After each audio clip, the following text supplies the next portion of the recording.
Hello, everyone. This is Pat Nat coming to you with the Soda Popcast, Ep.11, and today is January 26th of 2018, the very first Soda Popcast of 2018. I am pretty excited, and I thought, what better way to kick off the year of Soda Popcasts with a very special Star Wars-themed episode. Actually, it just happened to line up like that, but that's what I'm going with. I have also chosen one of my highly preferred sodas as my beverage of choice, which is a cherry Dr. Pepper. Thought it was have a special soda for the special occasion because it's one of the few things to look forward to in my life, man. I gotta look forward to cherry Dr. Pepper.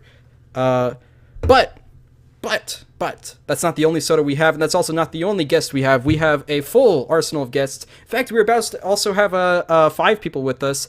Shout outs to me brother 9, who last minute unfortunately couldn't make it due to moving actually.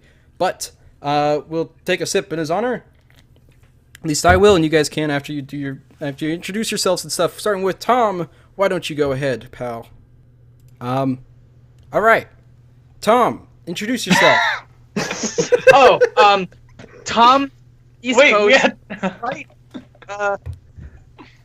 The Dunder Mifflin mug, Owlton, introduce yourself. I got a In-N-Out soda. Talon, introduce yourself for the first time. Hi.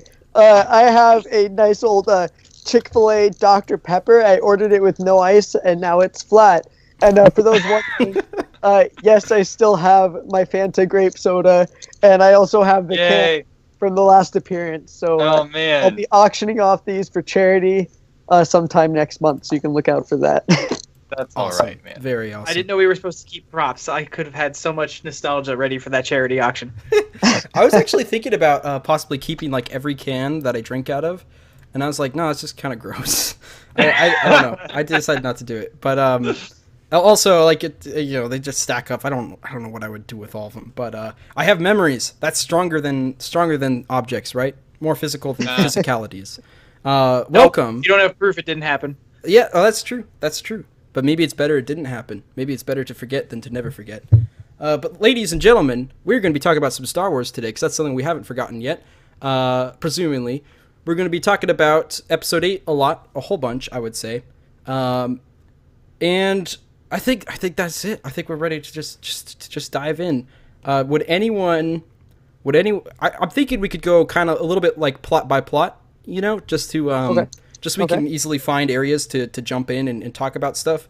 So if we find something that interested us, then we could jump in and when it gets to it in the plot. If it starts moving too slowly, we can speed things up and whatnot. But I thought that might be a good way to go. Would anyone like to kind of lead us off with the plot of Star Wars Episode 8: The Last Jedi, while I do a little bit of techie stuff because I'm going to be a bit preoccupied?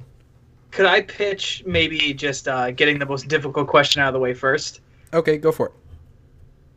So one at a time, and I'll say not it to go first. Would everyone here say they enjoyed the movie? Okay. I would go so quick. far as to say... Wait, hold on. I want to make a prediction. Oh, no. My prediction is that Talon enjoyed this movie. That's my prediction. Talon, take it away.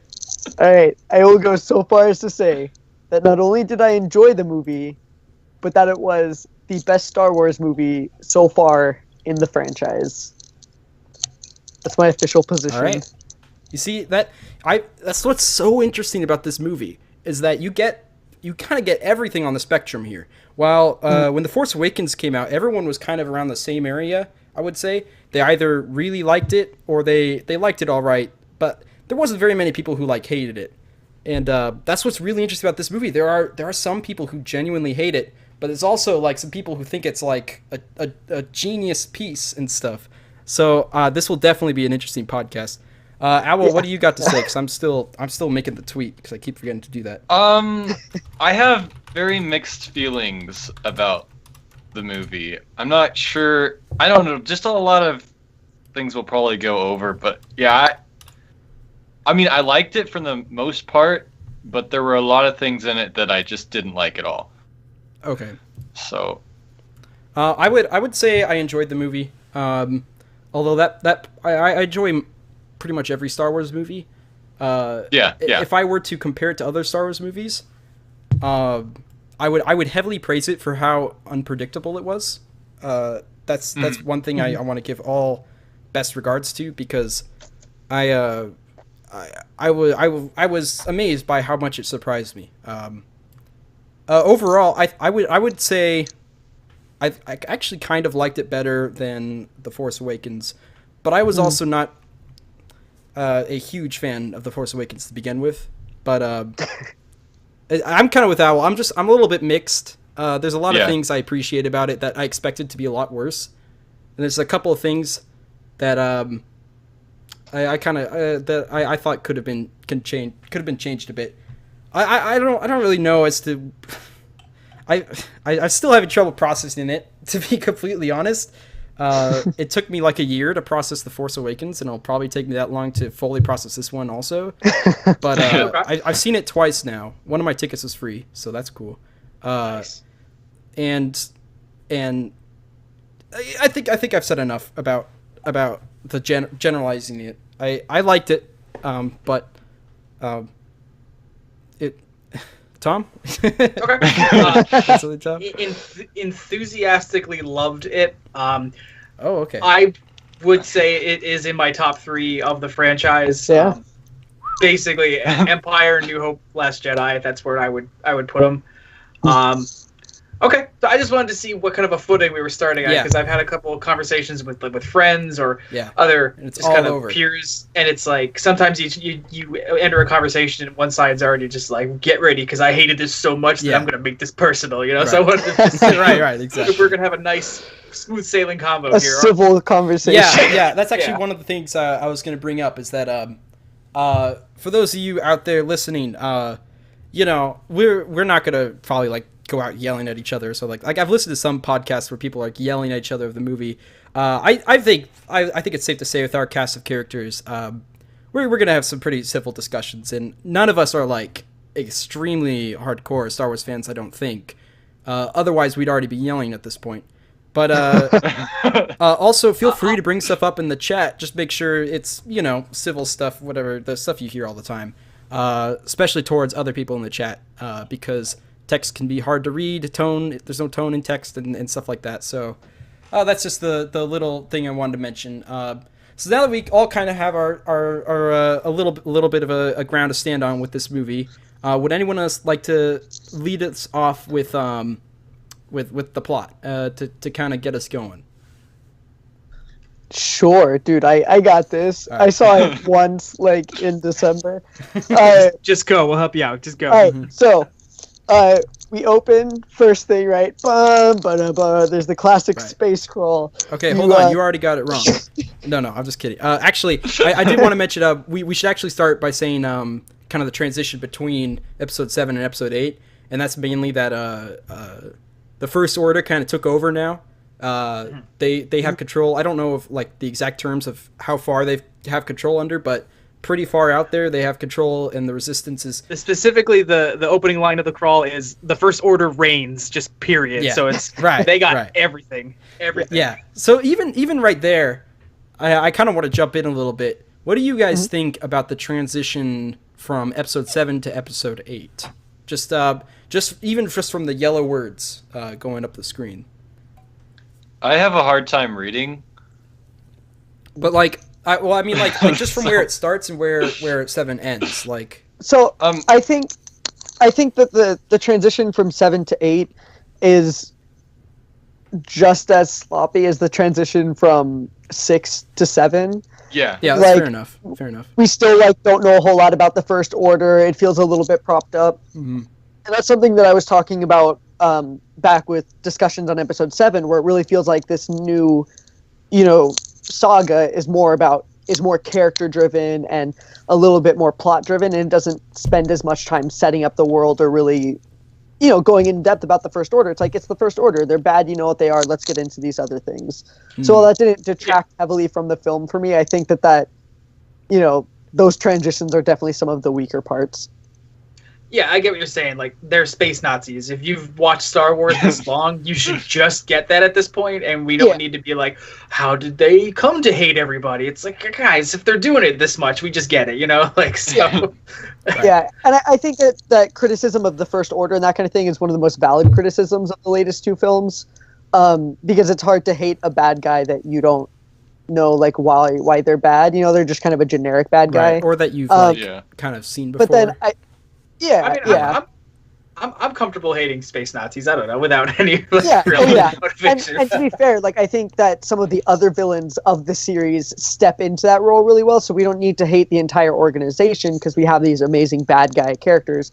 But it just falls into that same trend of these movies have been way more character driven than what we've seen in the past in Star Wars. Okay. Owl, were you about to say something about it? I think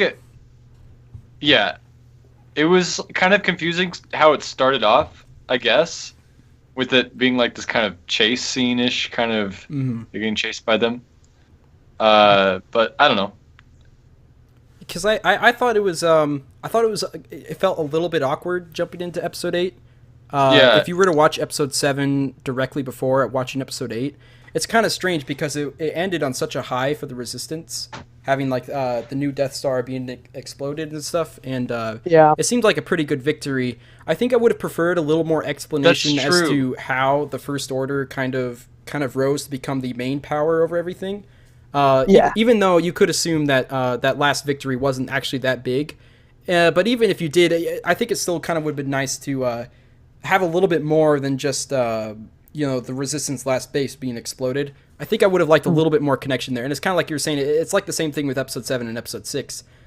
There wasn't a lot of connection there either. But even in defense with that one, they take place years apart. So, it kind of makes sense to not explain every detail every single year and whatnot. My problem with this, though, is that it's a little bit too close together. Like, it presumably takes place, like, really, they both take place really near each other. So it's a little strange to me, and it felt a little awkward just to not have some explanation as to why the Resistance are on the low again. It kind of made it seem like them blowing up that Death Star-ish thing like really didn't do anything. Almost, it was like, oh well, we're back fighting. Yeah, so like I don't know. It kind of got rid of that whole like you were saying.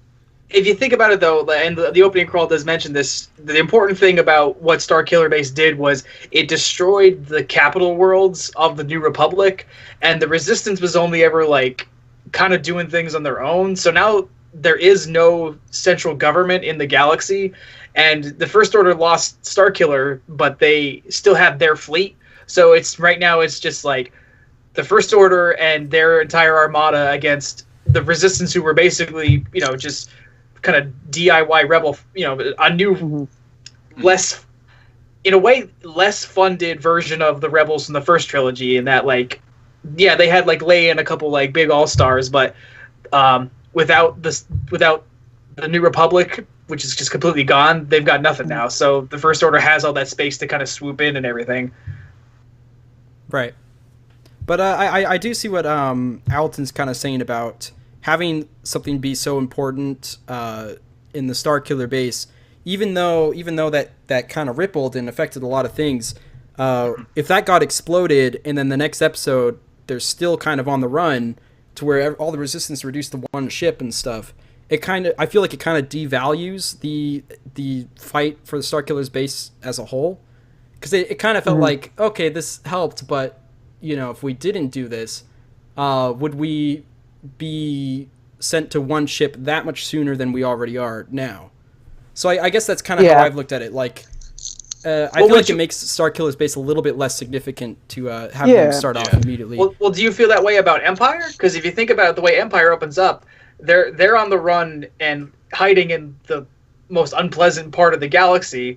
Do you think that devalues the original Death Star being destroyed? You know what I mean? Like, they had this big victory, but now they're still, hiding everything. I think episode 4 and 5 are just such very different beasts, because in those times the rebels were much less, at least it feels like they're much less than what they were in episode 7 and 8, right? Because 7 and 8, the rebels already won the fight back in 4, 5, 6, and this is kind of in the aftermath of that. What's happening to that power vacuum. Right.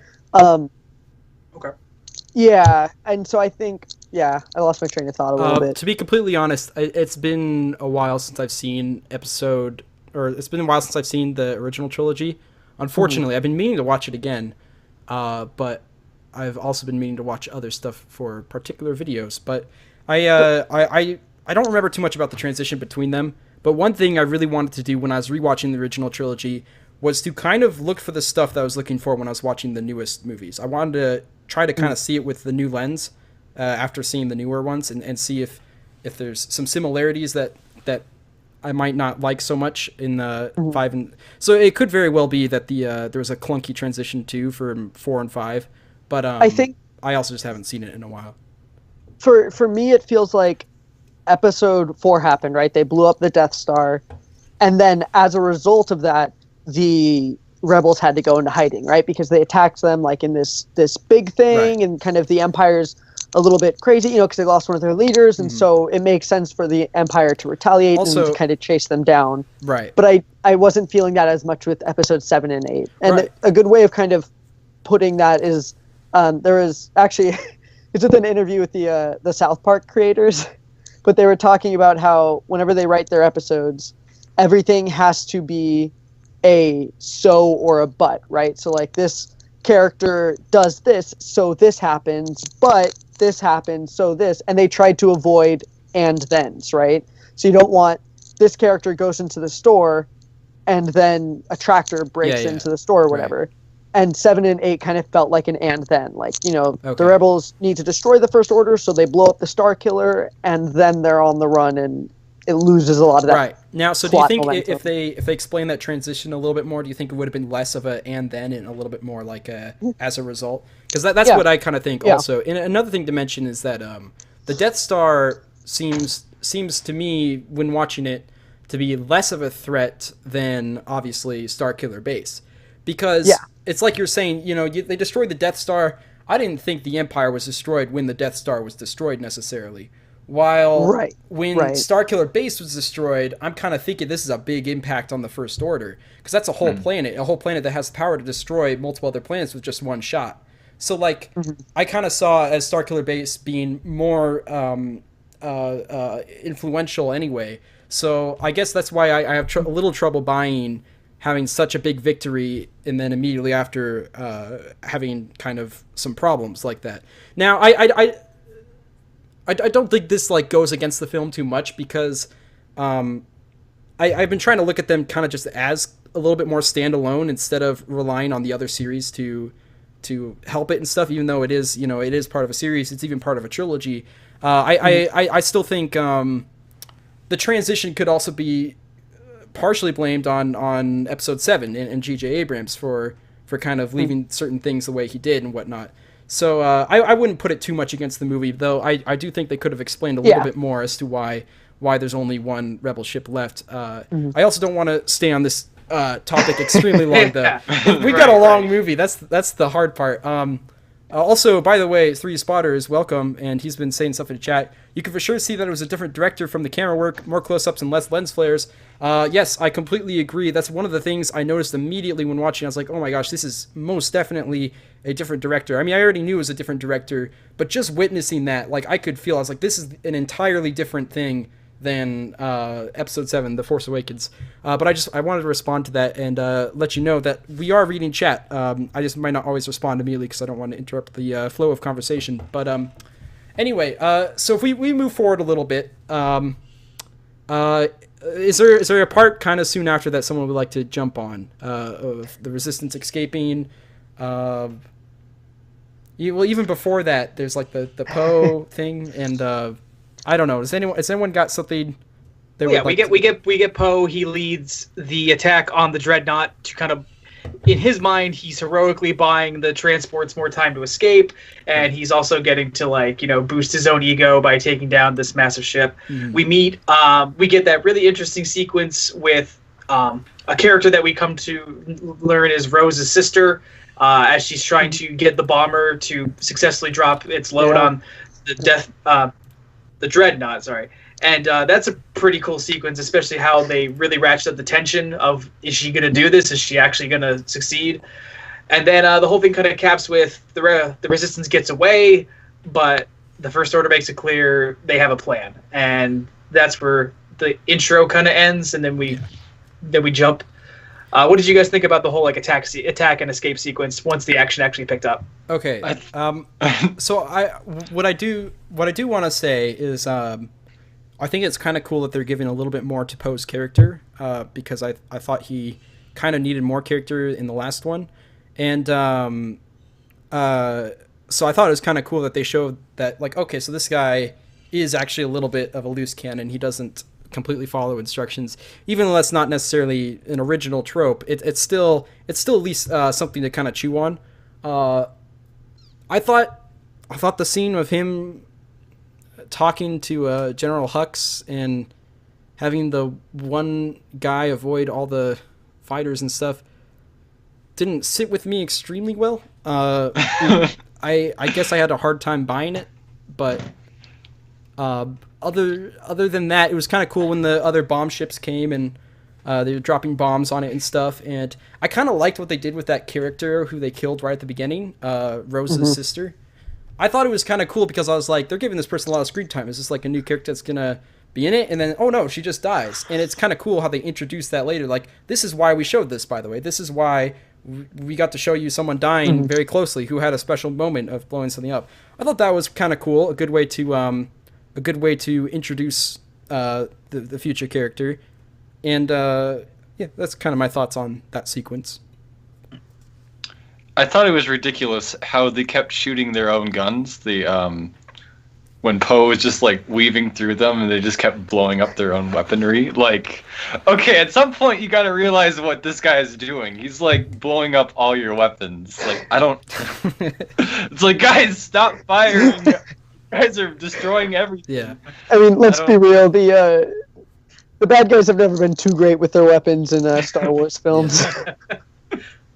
Now, That's very that also kind of like, so that was all kind of like this action-based scene. How did you guys feel about that kicking off the movie instead of stuff with like Rey and Luke? I think it made sense to kind of keep it the suspense of like, oh, because you know that scene's gonna come, right? Because that was the very last thing they ended on in Episode 7. A very strong ending, if you ask me. Having like Luke turn around and stuff. So that's probably on everyone's minds when the movie's starting.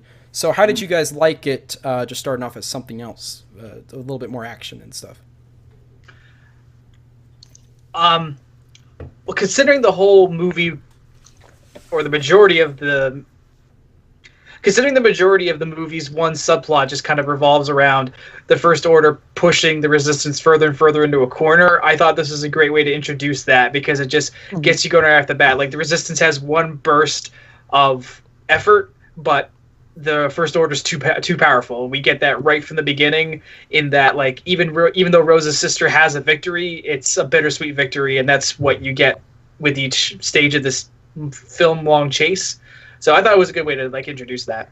Yeah, I think it also really contextualizes what's going on with Luke and Rey, right? Because they're off and they're doing their own thing, and that's cool and all. We do care about that story, but that story has a lot more weight to it whenever on the other side of the galaxy, there's people in trouble and there's people dying, and they need these heroes who are off doing whatever. Right. Okay. Yeah, I didn't mind it. I didn't mind it either. I thought it was kind of cool to. It felt familiar to, you know, just to start as in a space battle. Felt very Star Wars-esque. Although, I also wouldn't mind if it started like immediately where it was left off. I think that might be kind of cool just to immediately get in the saddle. But if I still thought this was a cool way to do it. So yeah, I liked it too. I didn't know if anyone kind of had a problem with it ignoring the obvious or something. But so why don't we talk about the Rey meeting Luke for the first time? Spotters mentioned something over the shoulder. That's his input on the thing. What did you guys think about the reunion, or sorry, the just union, I guess, the union of Rey and Luke? Facepalm. Okay. Does no one want to talk about it? Yeah, I I think it's very like different than what anyone was kind of expecting. Right. I really enjoy Mark Hamill and his performances, and so it's cool to see him as he currently is, just in a movie where he really like gets to be in the spotlight and that kind of thing, is this character that we all know and love. And so I feel like my enjoyment of those scenes might be biased just because I enjoy watching him perform. But I thought it was good. I liked it. Well, since Spotters brought it up, how do you guys specifically think about Over the Shoulder? Because while it seems like kind of a small thing, it's a little bit more influential because it's kind of the moment we've been waiting for 2 years now. So that's I think, why I'm like, curious. everybody's theories were just destroyed at that point when he just threw the lightsaber for the. Yeah, it was the first. Sorry, it was the first very long line of like screw yous to the audience, basically. Yeah. Like, Yeah. Yeah. I just enjoyed, like, I think it was a perfect spin on, we've met 3 Jedi hermits in hiding so far, and Obi-Wan's shtick was just like, I'm a nice old guy, but I'm not going to be completely honest with you. And then Yoda's is like, crazy. I'm using a insane persona to hide the fact that I'm super powerful. And Luke's, and instead of like repeating either, Luke's is just like, I'm a jerk and I don't care. Like, you know what I mean? Like, that's just what cements her right off the bat. It's like, what are they gonna do with Luke in hiding? But like, I don't care about anything. Yeah. There's a reason he went into hiding, and you kind of get that right off the bat. Yeah, it's like, if he wanted to be involved in this stuff, he would be, but he doesn't, and so stop bothering him. Now that's something that a lot of people have been talking about online, is the controversy surrounding how well Luke was portrayed. Some people absolutely hate it, and then there's some people who are fine with it or love it or whatever. When something's done so perfectly, you understand that people get upset because they can't handle how perfect it was. Yeah, there you go. That sounds like a great cop-out. Just say that for everything that comes up. He's a Jedi! Don't tempt. So I will say that I personally was all right with Luke kind of being a jerk like that. I thought it was kind of, it's kind of like you said, it was a little bit unpredictable because we didn't know what was going to happen. I thought it was kind of cool that Luke just didn't want to be found. And I mean, that's why you go into hiding, like Tom said, is you don't want to be found. And I'm totally fine with him being reluctant to helping them. I'm fine with him being like weary of training Rey and stuff like that. All that stuff I'm pretty fine with. I got to admit though, the act itself of throwing the lightsaber over, that was a little frustrating to me because like a little childish. Well, it's like you've been in hiding for this long, and someone comes up to you to give you your old lightsaber. Or wait, is it his old lightsaber? No, I know. No, it's not his. Yeah. Is it his lightsaber? Yeah. Right. Anakin's lightsaber is what it came from. It's like she's giving him the lightsaber. I have a hard time buying that the first reaction would be, let's kind of make a scene and throw it behind me. I guess like I felt like that kind of could have been a cool, slightly emotional scene. That it felt like a missed opportunity with having it being a humorous one to me.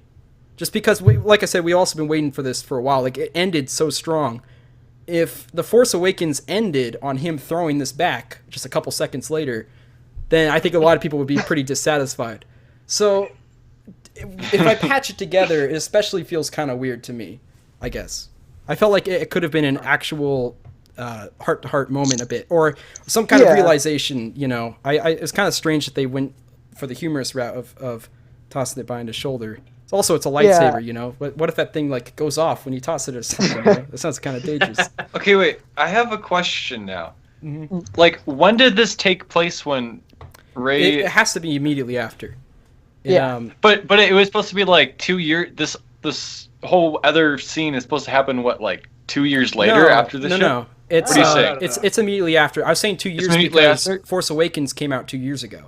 That's why. Why it's I was so confused. I'm like, wait, this doesn't add up at all. But it's also because Rey had to go. I don't know, because then she gets to the fight. Okay, I was thinking like traveling time and like reading the map. Like some time had to pass in between them blowing up Starkiller and her going to Luke's thing.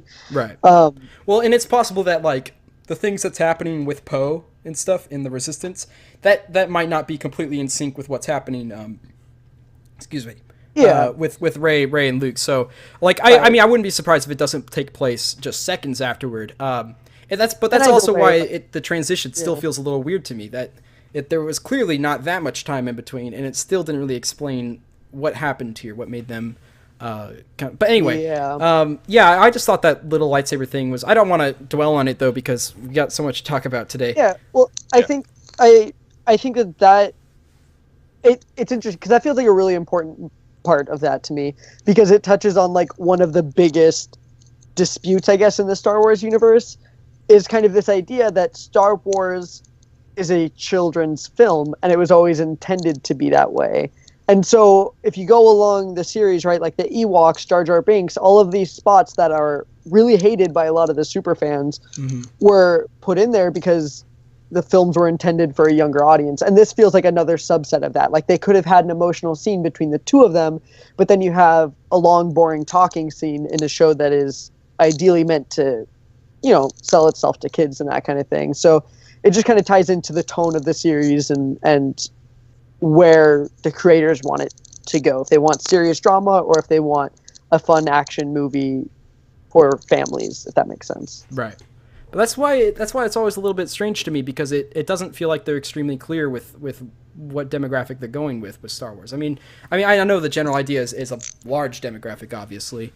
Trying to hit a lot of people, but it's kind of a little strange, especially because after you the trailers and stuff, like the trailers are always extremely dramatic and it gets you all hyped and you're like, oh my gosh, why is Rey talking to Kylo and stuff? What's going to happen? And then it's a little bit strange to be greeted with things like that. But also, just in general, having this having Rey meet Luke in such a dramatic area.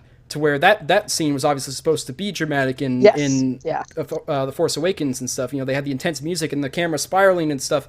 It was all really intense stuff going on, and it just kind of feels like a letdown just to see that all go to waste with a toss. And I guess that's just, I don't know. Maybe I'm a little bit like I'm okay with humor in films and stuff. I typically don't like them to interrupt something that could be something else. It just didn't feel very organic to me, I guess. No, and I'd agree with that. It didn't feel organic. Yeah. But anyway, like I said, I don't want to dwell on this too long. Tom, do you have anything to say about Rey and Luke talking to each other and stuff? I just thought it was a good establishment of what version of Luke we're meeting right now, and that like he's not in any way the guy that we knew 30 years ago. He has been through some stuff that has made him completely not just abandon the Jedi way, but kind of all social and even some hygiene norms, you know, like he's really rude to Rey and doesn't have any kind of basic decency towards her. He's drinking gross walrus milk and, you know, he's gone full blown off the grid, and it's interesting to see how that's affected his character. Right. And then, you know, that what we get out of that sequence is just like, you came here to get trained. I ain't trained to nobody. Nope. And then that's where we leave them there. What did you guys think about just the rest of that sequence? It still just kind of felt a little bit weird, a little bit unrealistic to have Rey kind of follow him with them not exchanging words at all. It still just seemed kind of strange to me that like he wasn't hostile. He wasn't worried about why Rey was there at all. And there could be reasons for why he wouldn't be hostile if they wanted to make him not hostile. They could have had like a conversation that kind of led to that, being like, "Why are you here?" "Oh, I'm part of the Resistance or whatever. I don't care. And then he could kind of start showing how he doesn't care about her and go on with his day. It just kind of felt weird that it was completely silent, and then he throws the lightsaber and he leaves. He doesn't tell her to leave. He doesn't say like, "You see that ship down there? Go take it and go home and get out of my sight." So I was getting kind of just mixed feelings from him, and it felt a little bit like the movie makers had a little bit of a fishing line, and they're like, "Okay, come on, come get it," and stuff, and they're kind of reeling us in a bit, but not necessarily in a natural way, I guess, because like the fact that it felt like that kind of made it seem makes me think it wasn't very natural. But I get what you're saying about having him be just introducing the new Luke or whatever, having him be cold and stuff like that. But I felt like they could have done that with a little more dialogue and a little less lightsaber throwing. But that's just kind of what I thought. Yeah. I feel like all of that ties in very well together. Throwing the lightsaber was a setup for this. You know, although it might be unrealistic, it really paints the picture for you. It's very comedic as they're just walking, you know, not even responding. Right. And so that's just the tone that they decided to go with. Yeah. Anyway, so what was kind of happening after that? It's been a while since his giant fishing spear that he just the giant fishing spear. Got a fish, man. Luke's hardcore. How do you get that off the stick? It's like you just flip that thing around.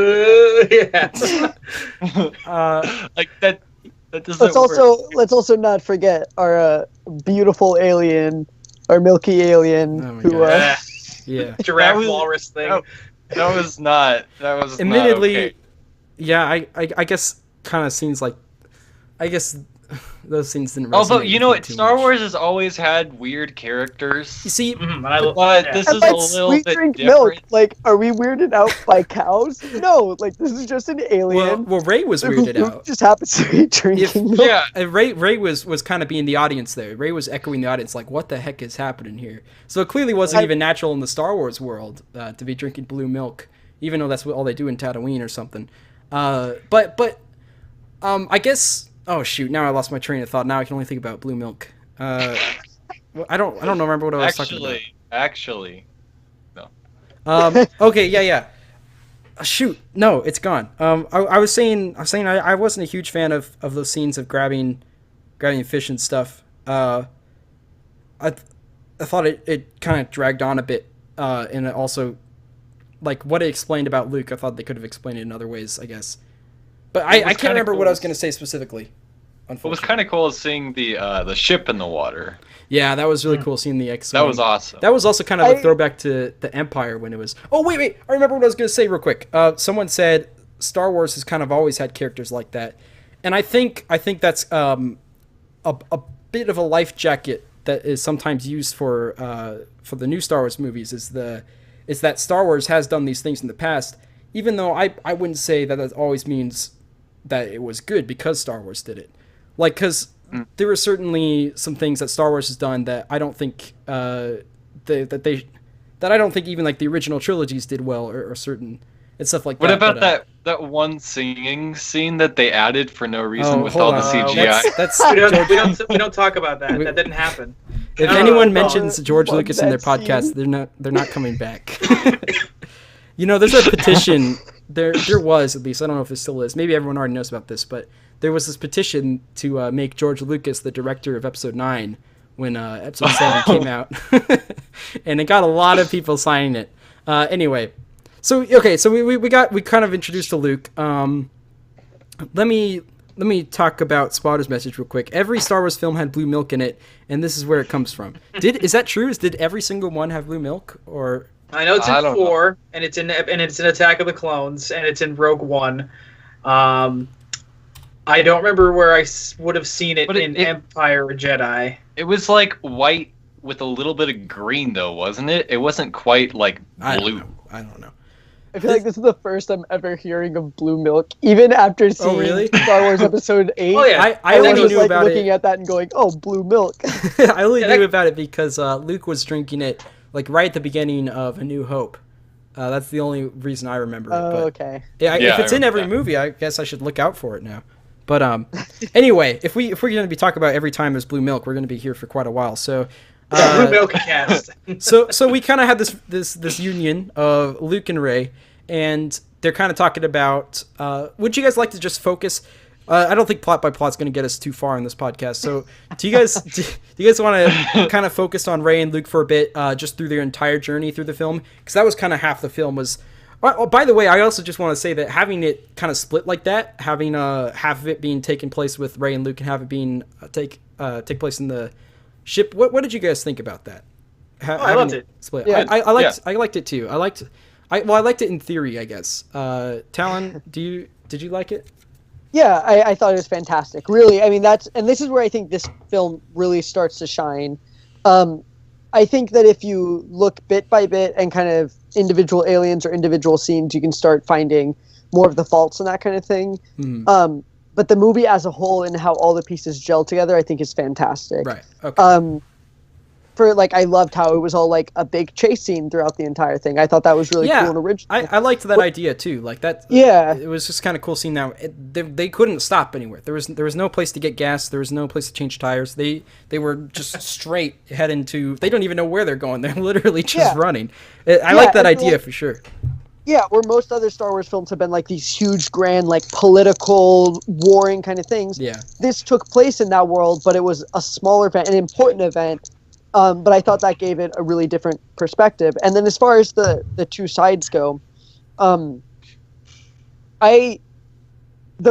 point where I fell in love with the film was that first time that Rey and Kylo Ren communicate. Drink milk? Oh, sorry. Yeah, via the Force. They're like looking off the screen and then looking off the screen. That was pretty crazy. And I love that because it felt like a super unique way that was used like in a bit, like that's like a small budget trick where you could be like, oh, they're looking just off, and like they did that in the big thing, and I thought that was amazing. And the way that those two I would say too. end up connecting, I think, makes it a really impactful moment. That was one of my favorite scenes. Was that I totally agree with you on how they did it too. Like I loved just seeing the Empire background and then the Rey background. They're clearly in two different places, but they're talking to each other. And I don't know, that made me excited. It made me a little giddy. I was like, oh, this is like really cool. They're just looking at each other somehow. And I love how we can't envision what they see. Yes. We can't figure out what they're looking at. But we understand enough. We get the picture. Yeah. But it still leaves a lot of mystery because the Force is a mysterious thing. And that was kind of cool. Midichlorians. Because in that kind of that almost a little bit introduced a third I don't know what to call it. I'm not very good at movie terminology. What arc? Is that what someone said? Like story arc, I guess. Story arc, third story arc. The Empire kind of had its own thing going a little bit because after while they're chasing it, and then also with the connections of Rey and Luke, and they almost seemed as a bridge between the other two storylines because other than that, they were pretty segregated. They didn't intersect a lot. So if we just focus a little bit on Rey and Luke, and their journey as a whole, how well do you think that was how that was practiced? Just kind of Rey trying to find herself while Luke training her for a bit, and then Luke not training her, and then ultimately leading to them fighting and arguing and stuff that gets Rey out of there. What do you guys think about that? All the time on that island. Not enough training. Okay. Yeah, there really wasn't too much training scenes actually in it. There was only like 2 training scenes, I think, in general. Well, but even one of them, it was just Rey on the lightsaber, and she wasn't actually... How interesting is training? Like, I don't know about you guys, but I wasn't watching that, and I wasn't like, oh, I really want some more training. Like, I got the idea. They trained. I'll believe it. I believe that they spent time like training and that kind of thing, but I didn't need more than just like a quick montage. But that's the thing. They didn't really do a montage. They only did 2 scenes. And I was actually about to bring up that they could have done a montage, and I think that might have been a little bit more effective because I had a hard time getting a grasp of how much time was actually spent with the training is the only thing. Like, I don't need to see, the actual nitty-gritties of training and whatnot, but I thought it would have been kind of cool to have something like a montage that at least showed me that, time is passing while this is happening. While it kind of felt like one after another with the training to me. You got something, Tom? You look like a... I mean, I just felt there was, like Luke says when he finally caves, I'm only going to give you 3 lessons. And, we don't quote... I mean, I get what you're saying. We don't see, like, in Empire, Luke seems to be there for a couple weeks and he's doing more varied things. But, like, Rey fails the first lesson pretty quickly. And, he gives her crap for that and, like, explains why he just doesn't think this is a good idea. And then her second lesson, again, she doesn't pass his standards for how to pass the training. And then we don't even get her third lesson because she just decides, I just need to go and do something. I need to go out and make a difference. It's similar to the way Luke didn't finish his training with Yoda because he was like, I have to go take action. So... there wasn't a lot of training because Rey didn't admittedly just didn't train a lot. She was like, "Yo, I'm done. Peace, bye." You know what I mean? Like, right. And some could argue that she doesn't really need that much training. I mean, she's clearly pretty powerful compared to other people, and that brings up another question that a lot of people have been arguing about is, well, what do you guys think about how good Rey is at things such as lightsabers and Force and stuff? Well, lightsabers, I mean, they have like a little bit of a built-in unspoken thing where she has that staff in Force Awakens, and you presume she's lived as a scavenger her whole life. She probably has a means of self-defense with that, so that combat, hand-to-hand combat probably translates, and also she's pretty strong with the Force, and we know that all of that kind of contributes in. Yeah, but how much of a missed opportunity is it that Rey didn't get to wield a double-sided lightsaber like Darth Maul because she was so used to using that. We got one movie left. That'd be so cool. That's so cool. That's the greatest fallback of these films. So, but do you guys feel like it's a little bit of an easy card to play to say the reason she's not struggling as much as past Jedi that we've seen is because she's more powerful? Because that's kind of the sense I've been getting. I know a lot of people have been bringing this up mainly. It's just it feels like a little cheap to say she's just a little more powerful, Who do you think she's more like? Because now I'm trying to think back of Jedi we've seen struggle with lightsabers, and I feel like we haven't really seen that. Like the closest one is maybe Luke, but Luke was a farmer boy. I don't know if you guys noticed, but Luke was super, super, super lame at the beginning of episode 4. And all the way through the episode, and the end of episode 6. Yeah. But I feel like just Rey... want to get some power converters. Yeah.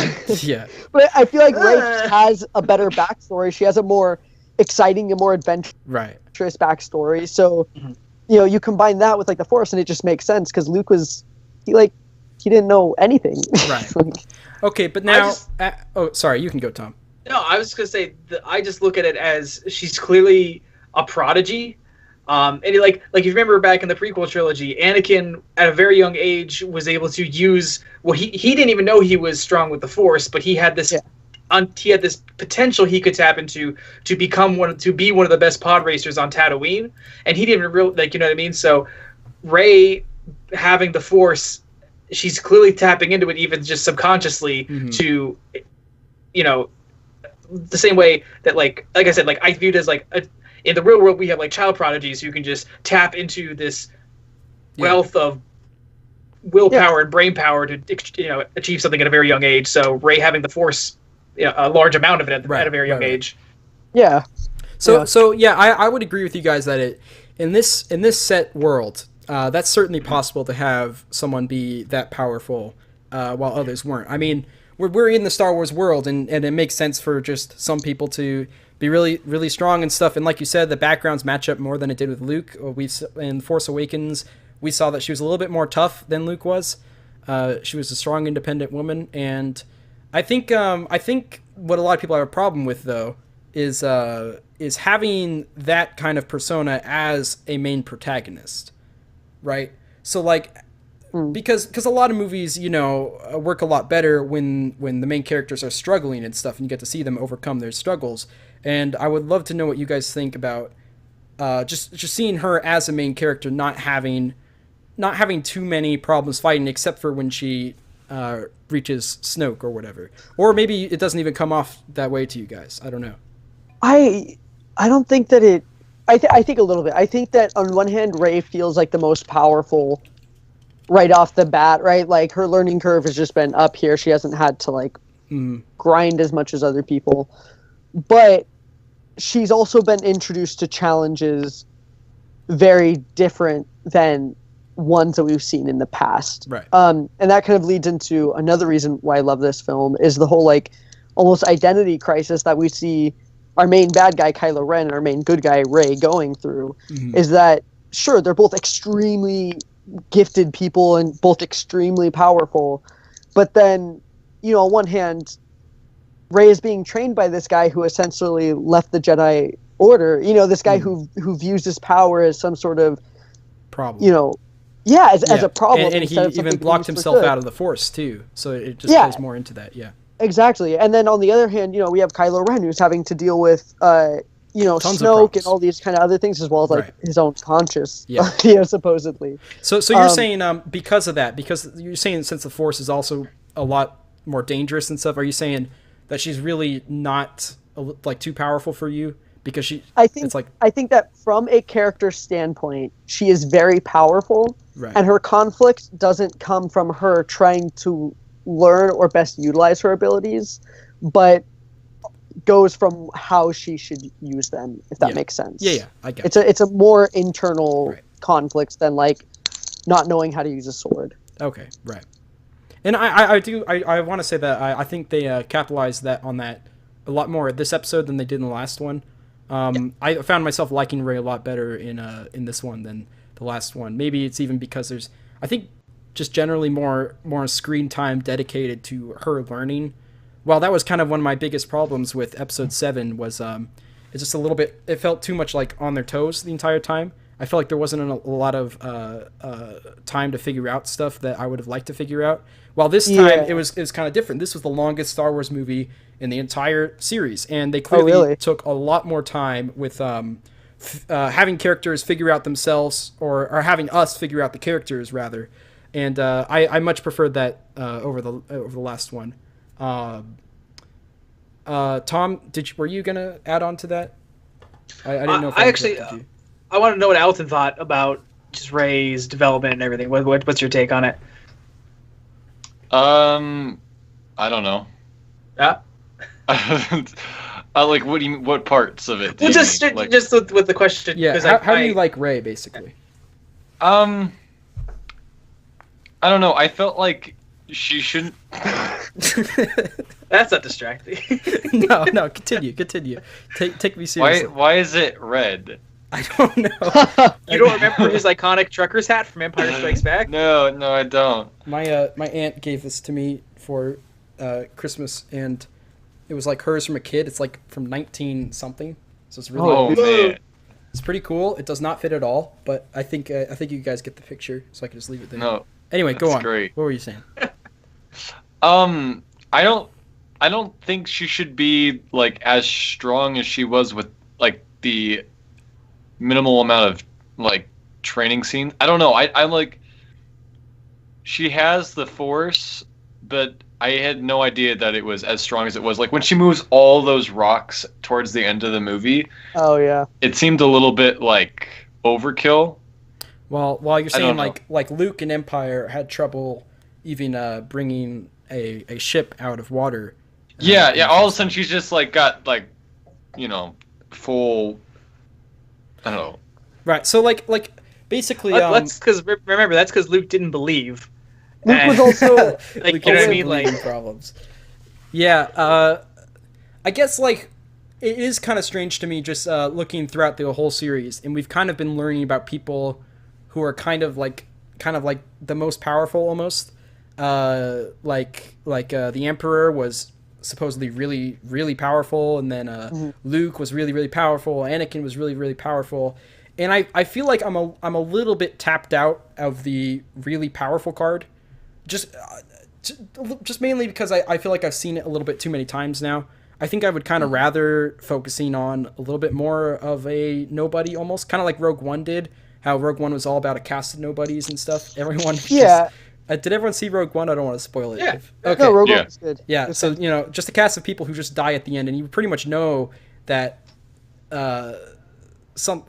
Basically, yeah. It's like it'd just be kind of cool to take a sit back from the all the this guy's really powerful, but this guy's a little bit more powerful, and that's how the victory is met. I think it's interesting that you say that because, yes, each trilogy has had their most powerful person that they focused on, right? Mm-hmm. And that's the main character, right? Like, that's interesting. It's impactful in the world. It makes sense that the universe would want us paying attention to this character at this time. Yeah, sure. But then I think personally that episodes 7 and 8 have done a fantastic job, more so than the other ones, of highlighting extremely talented people. I mean, Rey felt like more of a presence in episode 8 than she did in episode 7. But if you look at episode 7, where we also had Finn, who was an extremely main character. He was also in, episode 8 as a main character. We have Poe. We're introduced to Roses. We have all of these different characters. Right. Okay. Who are like extreme literal nobodies. Right. Like, and it's just like pulled off the factory. That's a good thing to point out too. Like instead of previous films we've kind of seen. We've gone through having multiple Jedis in the prequels, having a whole army of Jedis, and then in the original trilogy, episode 2, in the original trilogy, even then there was still like a lot of resistance people or rebels people. See, why do they have to make the names so similar? Why can't at least call them the same thing or something? I don't know. But you had all the rebel people and stuff. And you had things weren't as dire as it is in episode 8. In episode 8, there's literally one rebel ship, and there's one Jedi alive, and there's not even another ghost who talks to them and stuff. So I get what you're saying as to there is probably overall cumulatively a less power and stuff. So I can see that. I can see that that kind of helping its case a bit, having all the power just being translated to Rey, Snoke and Kylo and Luke, and so like I get what you're saying basically. I think that's a good point. Anyway, we probably don't want to stay on this for too long, so that's kind of just the general relationship between Rey and Luke that we've already talked about a good deal. If anyone has any closing notes they'd like to bring up, they may. Otherwise, what about that hole that really didn't go anywhere? I think we should get into that in a bit. I think that's because I do kind of want to take a look at like the plots, just the general plot lines and stuff a little bit later. But as for the relationship between Luke and Rey, overall I thought it was all right. I thought it could have been a little bit better though, especially figuring how much time they had in the movie. I felt like a little more time could be dedicated to some moments where they felt like they really needed to just talk, and I didn't see a lot of talking. And that I might just be a stickler for dialogue and characters and stuff. But yeah, that's just something I would have preferred to see. But overall, I thought it was all right. I liked how Luke portrayed his character. I thought Mark Hamill did a good job. I thought he did. I almost felt like he did better than he did in the original trilogies a little bit. Maybe that's because I don't think he's a great actor in the original trilogy. But so I liked. It was nice. I also liked how they gave him so much screen time too. It's not like they kept hyping him up in episode 7, and it's not like they just killed him off right at the beginning or anything like that. So I'm really happy with how much screen time he got. That made me satisfied, and how significant he was to the film. So yeah, I think that pretty much sums up what we think about Rey and Luke. How would you guys like to talk about the other story arc that was going on for a while, and then we can get to the ending a little bit after that? Holy crap! We have been live for an hour and 12 minutes already, and I feel like we just started. It feels like we literally just started. Oh my god! This is what Star Wars does to people. All right. No, I know. Let's get into new hats and new. Oh man! God. I know if this was a hat palooza. I only brought one hat. Wear it inside out. Wear it inside out. That'll help it. If you have headphones, just flip the headphones upside down. Brave enough. Yeah. All right. So here, let me try to help. Yeah, go for it. So we can do Finn and Rose go to Canto Bight. We can do Kylo Ren and Snoke, or we can do Poe and Holdo, and then who's Holdo? Holdo, Admiral Holdo, the purple-haired lady. Yeah, played by Laura Dern. Oh, I don't think that's big enough to dedicate a section to. Personally, what? No, she was incredible. No. I just meant with the dynamic of Poe and her. Let's just take a vote. Do you want to do Casino Planet? Do you want to do Snoke and Ben, or do you want to do Holdo and Poe? Holdo. All three. I'll pick. I think it might be appropriate if we talk about the Snoke thing, just because we've kind of been leading up to that. Okay. I do want to briefly touch on Canto Bight at some point though. But I'm not sure how much more can be said about that. People already talked about that a lot. Anyway, yeah. So I don't know what else needs to be said. Yeah, let's talk about Snoke. So also, by the way, spotters, I've been trying to read your chat, but you've been going crazy in there. It looks like Talon's been entertaining you for a bit, which is good. But Finn and Rose was totally not needed. I saw it as a total waste of time. It is a shame we are not talking about Canto Bight right now, because I would certainly add to that. Snoke, we're at Snoke's place. Rey left Luke upset. Also, I just want to say I thought it was really cool how like the Force started escalating between Kylo and Rey, and you're like, what's going on? Then suddenly Luke could see them. You're like, oh my gosh, what's going on? I thought that was really cool. So they get to Snoke's place. I absolutely love how it was Snoke who was putting them together, and it wasn't some weird Force thing that they just didn't let us figure out. I would have been really upset if they left that unanswered, but I loved how they said that like Snoke was the one bringing them two together, and they both saw different things in each other. That was the crazy part. Kylo saw that she would be joining his side, and she saw like Kylo be joining his side. And now I don't know if that's because Snoke was making them think that way, or if it's because there actually is some truth behind both of that. And a really exciting part of the film, I must say. Such a exciting part. Let's start with the obvious though. Snoke died. That's definitely a contentious topic around here. I don't know if what word is that? Contentious? Is that the right word? Okay. Good word. It's a good word. Good. I like my vocabulary, and I like it well. The Snoke died. What did you guys think? Who is Snoke? That's what I thought about it. Like, I'm like, okay, so this character, and now he's dead, and we don't really know a whole lot of his like origin. Like, where did he come from? I don't know. Okay. And now he's just dead. Yep. I think Snoke. I loved it. Yeah, like. This is a film of parallels, right? We see a lot of parallels, like it's primarily between Rey and Ben Kylo Ren. On Ben's side, you have, Snoke. Who is he? Who is this guy? He's a pretty powerful figure. He's a pretty prominent figure. He's all disfigured and gnarly looking, and then he just kind of dies, and nothing happens. And then the same thing happens with Rey, where she's always wondering about her parents. What are her parents? And everyone's speculating: is it the Skywalkers? Is it the Solos? Is it this? There's nothing. They were just farmers. They just ditched her because they needed money. Yeah. And it's about both of these characters moving past those seemingly important but really insignificant parts. Right. And that even kind of plays into real quick with Kylo and stuff, because it seems like that's what Kylo needs to realize, because he keeps saying, I want to kill the past and stuff, and that's why Kylo's the evil guy, because he's the one who hasn't realized. He is the one who hasn't moved on yet. Anyway, go ahead, Tom. I just want to throw that I was gonna say, so like when we come to Snoke, I had a lot of complaints even from friends who were just like, I was so upset we didn't get to know who Snoke was, and it didn't bother me at all, but I've come to like a couple of different just points of just like, I throw this at like friends and stuff. It's like, well, think about this. So like my first think about this. When we had the original trilogy, we didn't have a backstory for the Emperor, and I don't think that bothered anybody back then. It was just, he's an all-powerful evil dude. We didn't need to know how he got to power, how he, seduced Darth Vader to the dark side. We just took it. We were like, okay, he's a gross-looking old guy who's super powerful in the Force. Let's go with this. And then, we get with Snoke. He's a gross-looking old guy who's super powerful with the Force. I wasn't like, I wonder where he came from. I'm just like, okay, they're doing the Emperor thing again. Okay.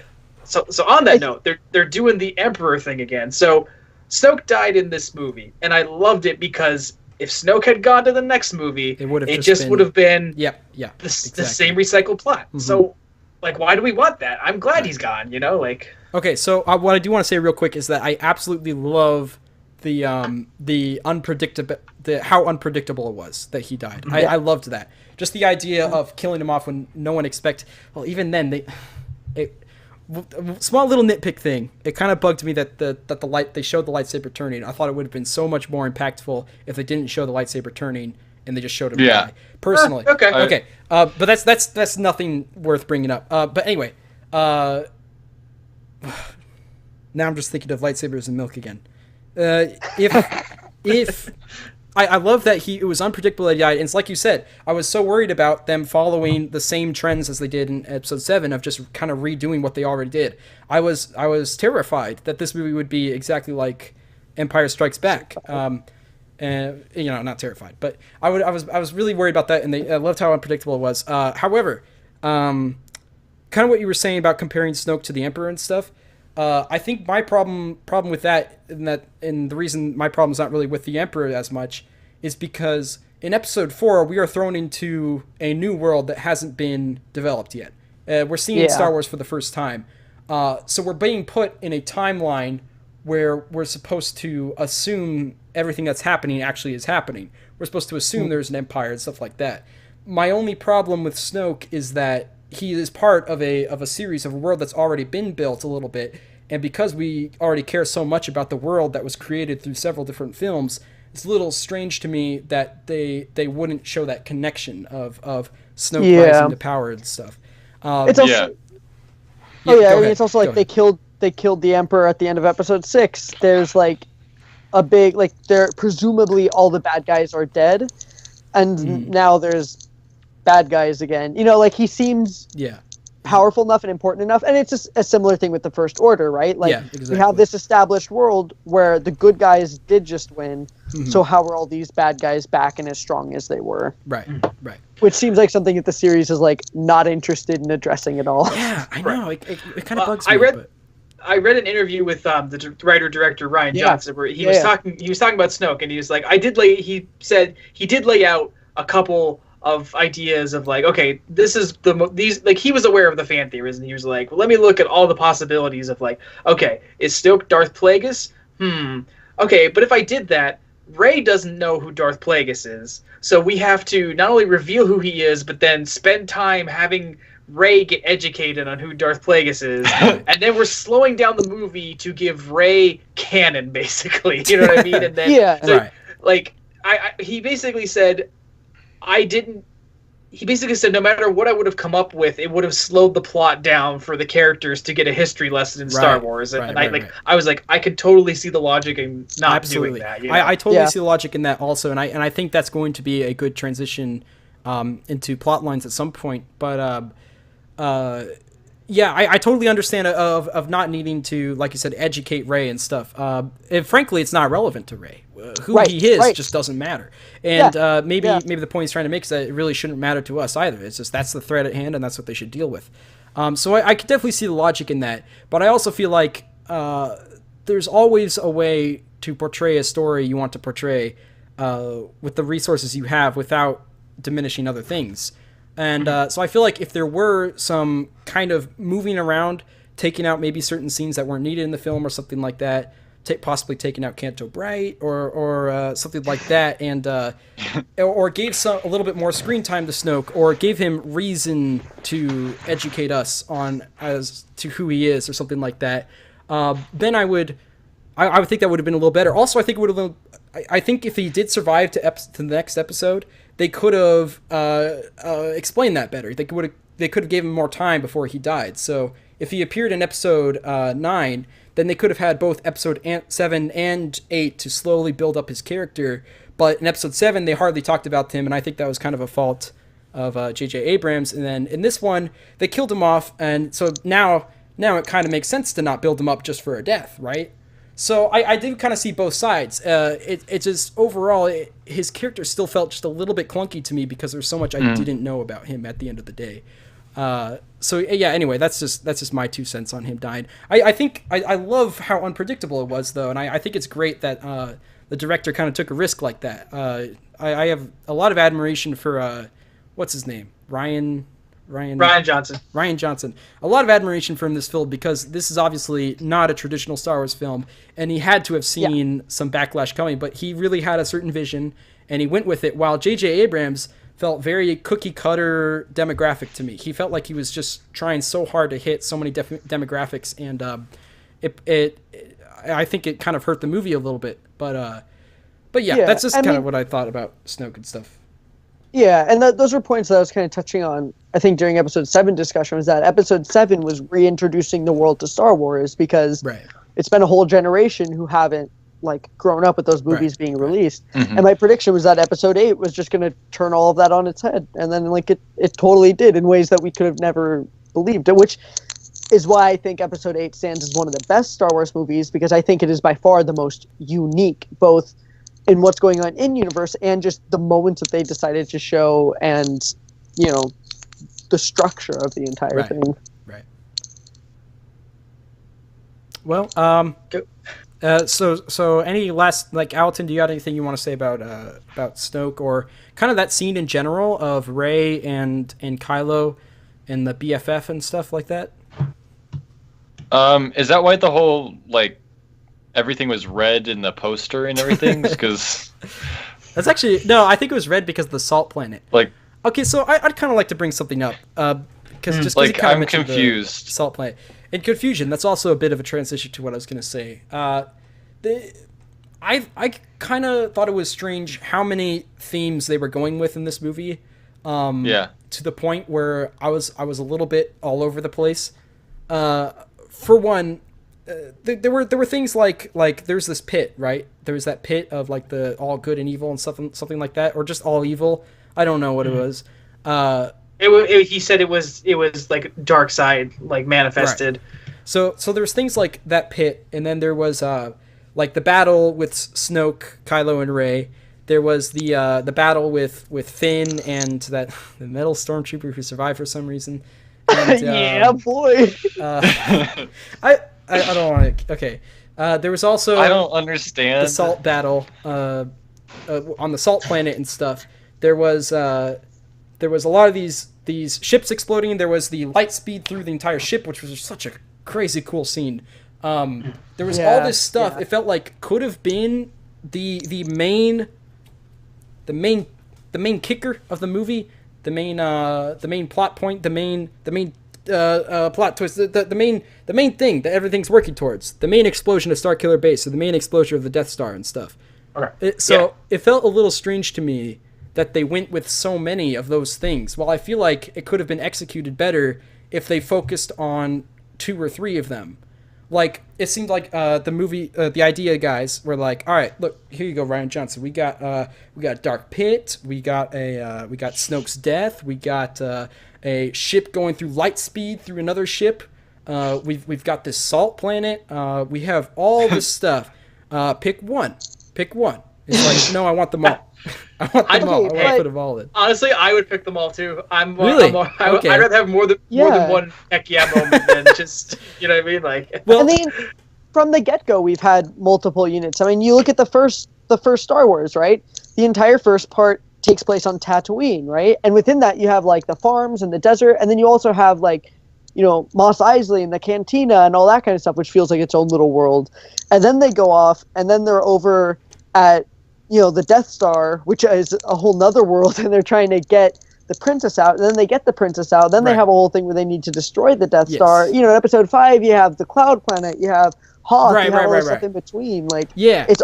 It's always been a collection of all these different Star Wars and taking those multiple plot points at different places. Right. Yeah, so I see what you're saying. I don't think I expressed myself clearly, though. I don't necessarily mean different locations and different battles you have that lead up to the final one. I just kind of meant how each of these little things seemed really significant when they were introducing it and stuff like that. This battle of inside the ship with Phasma and stuff, and I'm not saying that this is necessarily a bad battle, but they kind of built it up as this is the final moment, or when Snoke died, this is the final thing, this is the thing to get us really excited for. But do you feel like it might have diminished some of the significance of the other plot points because they had so many? Because now when I think back to the Dark Pit, I think, why did they even add that? I kind of think, why didn't they save that for another movie or something like that? Because it felt like they could have gone deeper with that, right? Or even in the Salt Planet, I feel like they could have gone a little deeper in that. But anyway. For me, the pit, the dark side pit, wherever the formal name for it is, was just a plot point in Rey's development, in that going into it. And Talon, you were talking about this earlier, but just her entire plot point is founded on her insecurities and not knowing what she's supposed to be doing, and so going into the pit just forces her to confront the fact that Rey, you want an easy answer to who you're supposed to be, in the form of, who are my parents? If I can figure that out, I'm set.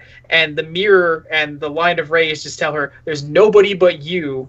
And if you don't figure out your own path, you're doomed. So that's what the pit was, in my opinion, and I felt like it worked as a function of her plot development in that movie. Yeah, and that's an important thing to note, is that all of these things that we mentioned, they don't just happen for no reason. These are all Yeah. With these new Star Wars, we have a lot of different characters that we care about. In the past, it's everyone bunching around Luke. So whatever Luke's doing, people are helping him.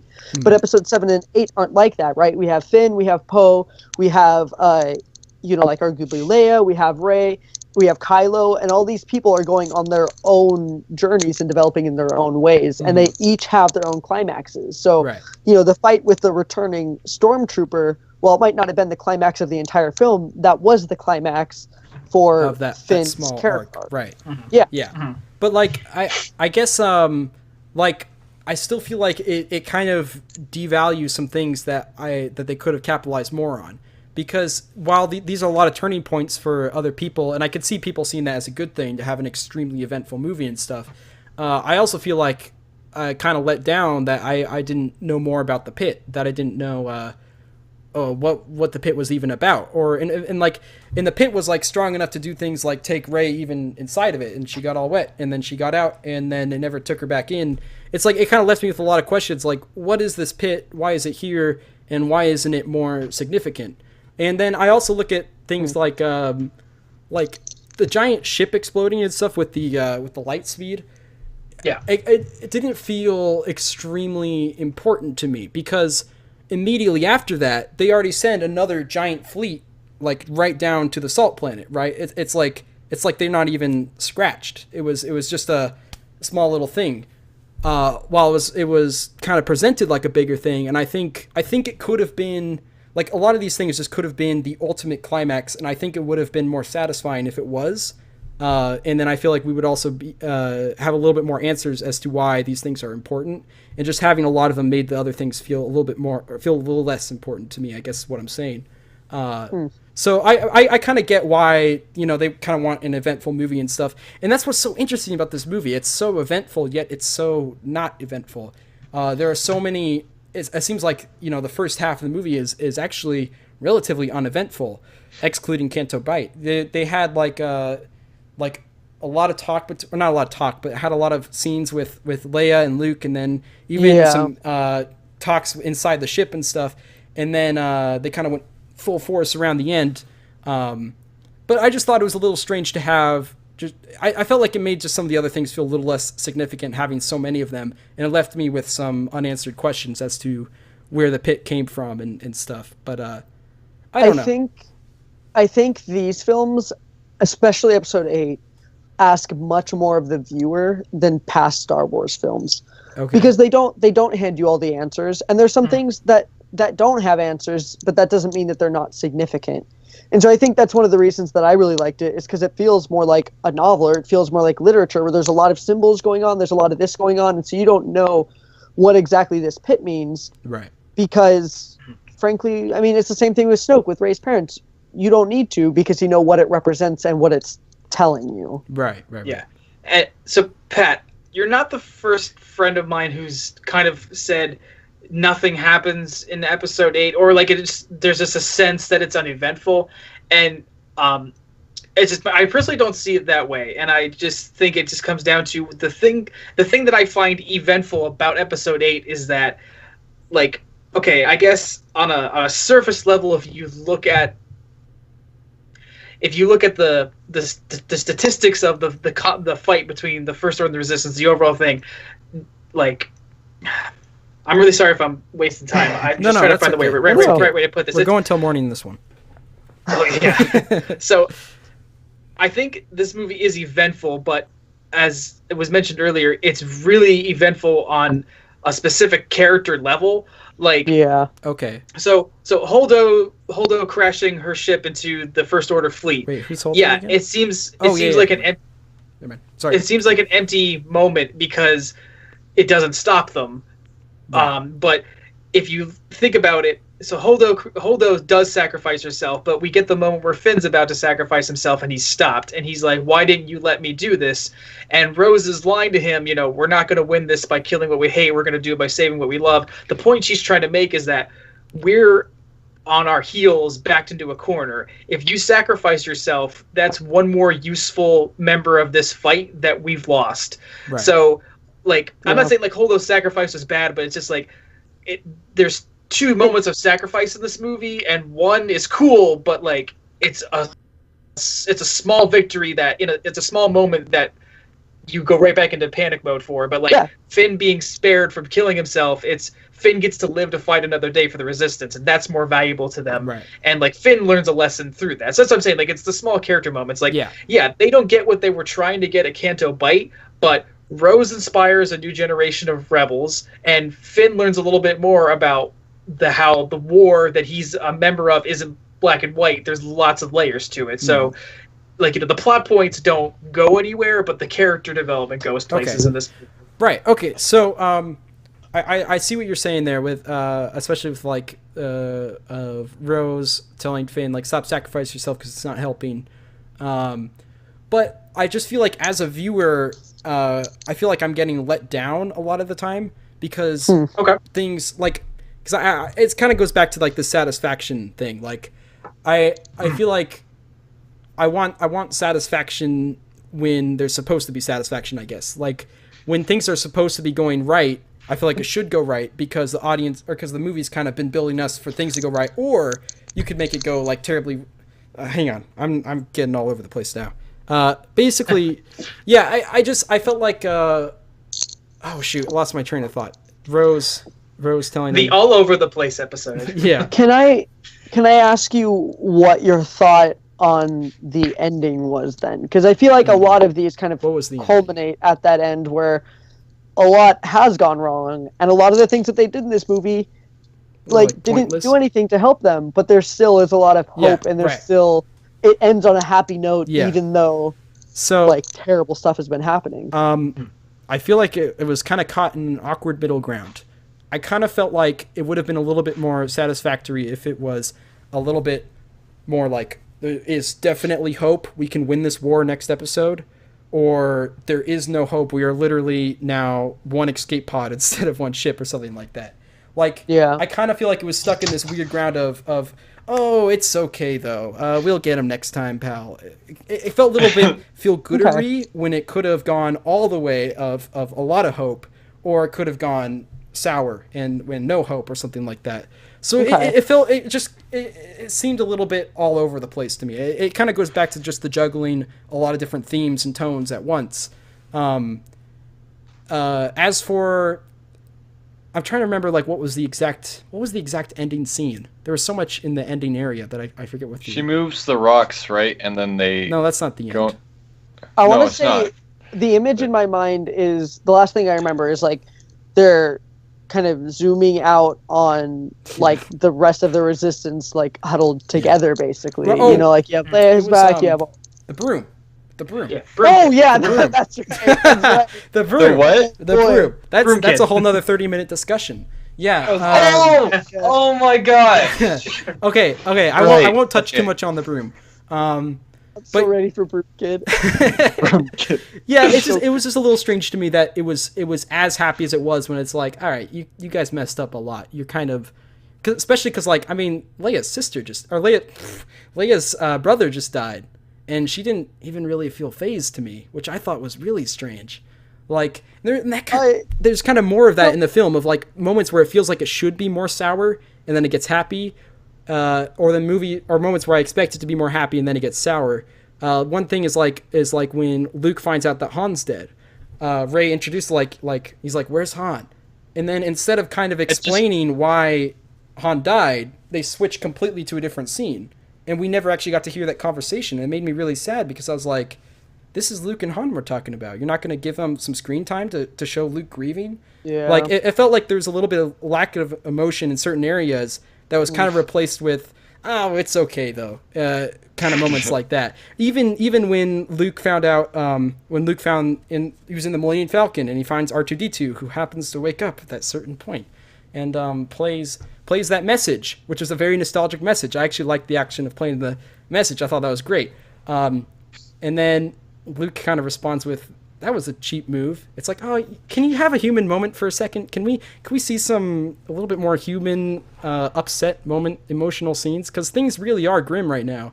And I feel like that's kind of the problem, is just juggling a lot of themes and sometimes being all over the place when some characters' reactions didn't feel completely necessary. I would say it's a lot worse in The Force Awakens, personally. Overall, I think I like this movie better than The Force Awakens, but just moments like that kind of bug me. And anyway, I don't know where this spawned from. I don't remember what we were talking about originally. It just Broom Kid. Broom Kid. Oh yeah, Broom Kid. So I don't want to think about that one. I don't want to like overthink that part. Like I kind of just see it as someone has the Force, whatever. That's kind of just. I can't wait for a Broom Kid, a Star Wars story. You know. See, I'm actually really hoping that Broom Kid doesn't come back, because I would really like that just to be as symbol as though the Force still exists. There's still hope. You know, kind of as like. That being said, I'd be so down for Broom Kid to be like a main character in the next film. I like, can't. You don't know how down I am. I don't know if he gets a lightsaber installed in the broom handle. Yeah. A double lightsaber. This is what we're talking about. I don't think I could stand another lead kid actor though. We kind of already went through that, and it was a little bit of a rough ride. Anyway, I kind of just see that as there's still hope in the galaxy. Someone out there has the Force. I would be A-okay if they completely dropped it. I felt like it didn't even have to be someone we saw before in Canto Bight. I think it could have just been a rando. But instead, Canto Bight happened, so they might as well use the kid in there.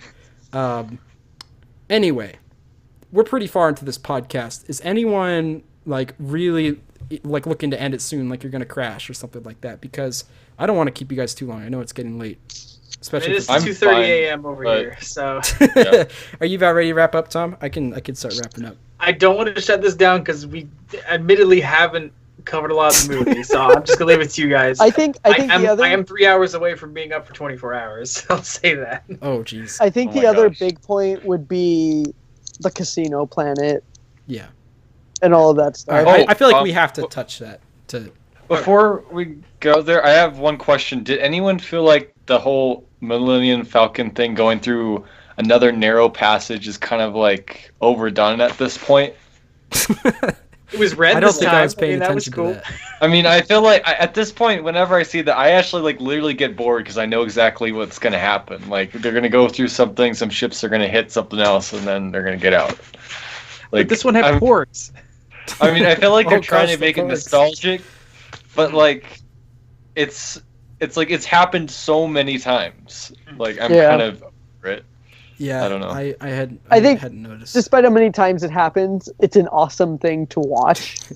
Like, and I personally like that planet, but I also get like a lot of the suspense is gone. Like at this point, we're just watching it for like the art of exactly. Yeah, flying around. And that's one thing I was.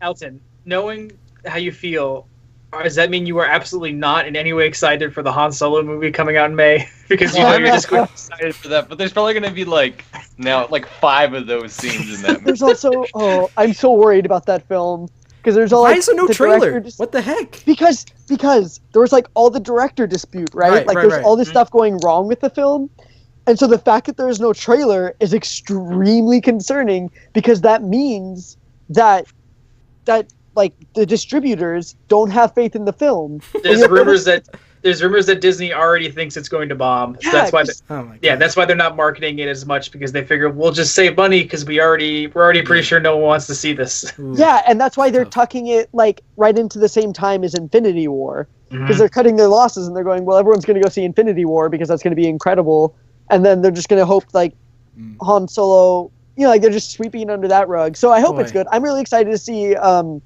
what's his face? I forget his actual name. Childish Gambino as Donald Glover. Yeah, Daniel Glover. That's it. Yeah, I'm super excited for that, and I think that's like one of the biggest selling points. But I hope it turns out to be good. It would be really sad if something that bad happened to a movie like Star Wars. It'd make me sad. Yeah. Anyway. This is a series that should be handled with care. It should be handled to make money, even though that's what it was set out to do in the first place. I mean, just think about those like hamster bird things. Like that was all just for merchandise. Oh gosh. Okay, so yeah, porgs. We don't need to touch on porgs. We already touched on a lot of things. Let's briefly go into Canto Bight and then briefly leave, just like they did in the movie. What did you guys think of Canto Bight? Oh, that was cool. I liked it. Yeah. I knew you guys were gonna say like the exact same thing. Like I thought it was so I feel like it was a unique new visual kind of style, something we hadn't seen in Star Wars before. And I felt like, besides the Opera House, arguably, in Revenge of the Sith, we've never seen like the decadent side of the galaxy, like where the super rich people who don't actually have to fight these fights just chill and waste money. I like that. To very quickly add to that, I liked how there is still a part of the universe that's not at war, kind of like what you're saying. There is civilians out there who are doing their own thing, their own slimy things, but their own thing nonetheless. And you'd find that a lot in, and that's one of the things I love about Star Wars in general is the universe building. And I felt like there's a big universe building problem in The Force Awakens, and that's why it's kind of cool just to see snippets of that and stuff in this one. But anyway, continue. I didn't want to throw you off track. Yeah, like I said, it's a unique perspective on the society of the Star Wars galaxy. So, and I already explained before how I felt Canto Bight plays into Rose and Finn's arc, so I won't go over that again. Okay, but what about the animals? What did you guys? Oh, the dog things, the dog horse things. Yeah, I'll say this: when I will say that I have one comment about those. When they originally get to Canto Bight, and Finn and Rose like look off screen, they go, "What's that?" And it cuts to this balcony, and there was a big racetrack. I seriously said, "Oh my gosh, are they bringing back pod racing?" And then it was these CGI dog horses, and I was like, okay. So here's the thing. It's not pod racing, but okay. This is pod racing. I have not looked into any like reviews or fan-based discussions, right? Like, I don't care what my friends on Facebook thought about Star Wars Episode 8, so I haven't been like engaging in those like super long discussions. But I also have an idea of like some points where people might have issues, some points where people don't. I never thought that those animals would be like a point of debate. Really? They just seem like, I just liked it. They seem super solid. Like I don't get how someone could like hate them with such a passion. So I don't hate them with such a passion, or maybe I do. But the thing is that I think the big problem with the animals is that they're the ones driving the entire scene. It feels like so much is revolving around them. When the Resistance is way up here. They got one ship and they're currently running out of fuel, running away for something. It felt like such a detour, especially one that didn't need to be there. Wait, because they went down to that planet for a very specific purpose. Yeah. And it didn't feel like the animals became the focus of that world at all. And because the animals also tie in so closely to Rose, it just, like, I don't know, like it didn't feel like they hijacked it. I had mostly forgotten about the animals because whenever I think of that entire planet, I think of that moment of Rose talking about the animals and talking about her sister, and so they feel significant, and then they do use them to escape and stuff, but it didn't feel like they were like hijacking the scene or that the animals were driving it necessarily. Okay, yeah, you're right. I would also say like when they're looking for the codebreaker and stuff like that, that was obviously not animal driven either. I just kind of meant how it was the animals that kind of took them out of there, and how they were very concerned about like saving them and stuff. And it also just felt kind of weird to have kind of like what Spotter said is it's a little bit weird to have this a bit of a animal cruelty message going on. It felt to me, it just felt a little out of place, and that it was a little bit forced in there. It kind of felt like if you took out that scene completely and they perhaps had another way to get the codebreaker. Maybe the codebreaker was part of the Resistance, something like that. If they took out all this stuff at the Canto Bight, you know, that would have not affected the film very much at all. Because go on. You could say that about literally anything in the film. Well, not exactly. You could listen, because you could change how certain things happen, or you could change different plot points and still get to the same location. I thought the animals were particularly impactful because, as I mentioned, of their connection to Rose, and because they meant something. They meant something really significant. And as far as like the whole animal cruelty message and that kind of thing, in screenwriting, right? There's a book that's heralded as like one of the best books for learning screenwriting, and it's called Save the Cat. Because there's this idea that at the beginning of the movie, you have to have your hero do something good. And the stereotypical thing is he's walking down the street, there's a cat stuck up in a tree, and he saves the cat. Right. And I don't think that would be like an anti-cruelty message. It's just that people love animals. animals can be abused very easily. And so whenever you see Rose, who's a character we just met, save these animals, it's not so much of like a giant anti-cruelty message as it is. She didn't really save them though. Did she? They're just gonna go get him again, right? They're very likely just going to get captured again, like immediately, because they didn't even escape the planet. I mean, they're like 2 blocks away. They saved them. Because that's the first thing I thought of. I was like, to a future of even more restrictive security. I know, and now they're going to be even more abused. It is. I mean, it's the same thing as setting up these movies, right? Because if you delve into any movie, movies are not believable, because if they were believable, they wouldn't be interesting. Right. So the idea is that, yes, in reality, these animals aren't saved. They're just going to get captured again.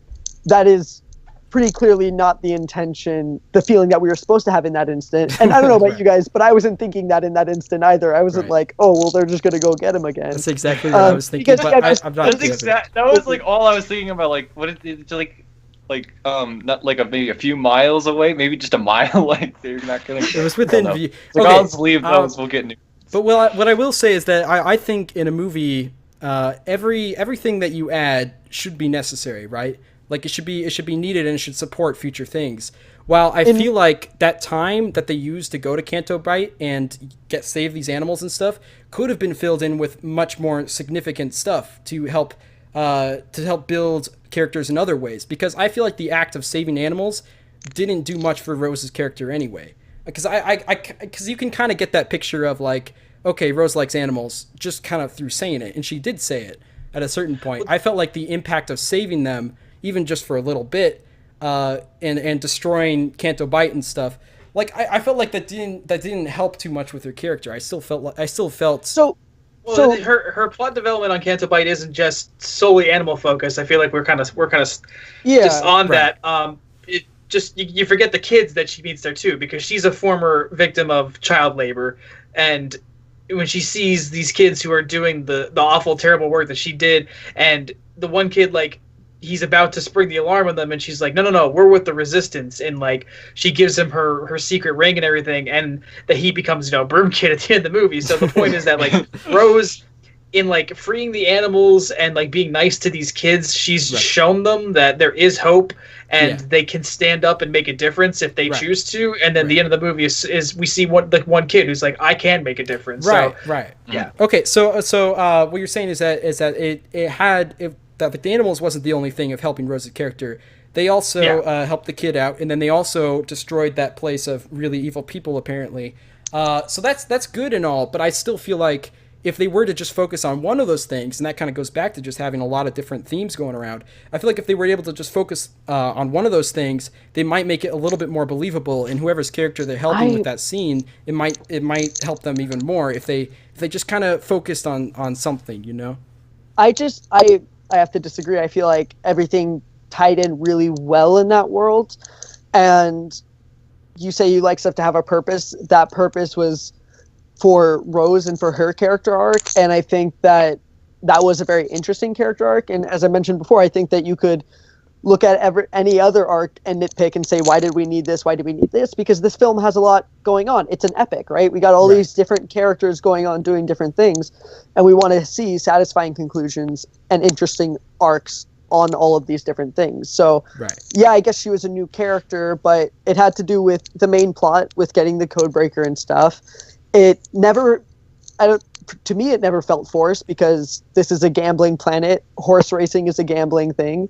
And then also establishes how much of a caring character she is, both, in talking to the child laborers and with her connection to the animals, which also had a connection to her sister and everything. Like, it all felt there's a lot going on, but it all connects, and very, very well, in my opinion. So it felt like very natural to you, is what you're saying. Like it. Yeah. And there's that planet felt like it had more of a purpose than maybe some other parts, in my opinion. Like, that was one of my favorite parts of the film, was Finn and Rose on the planet. So interesting. Okay.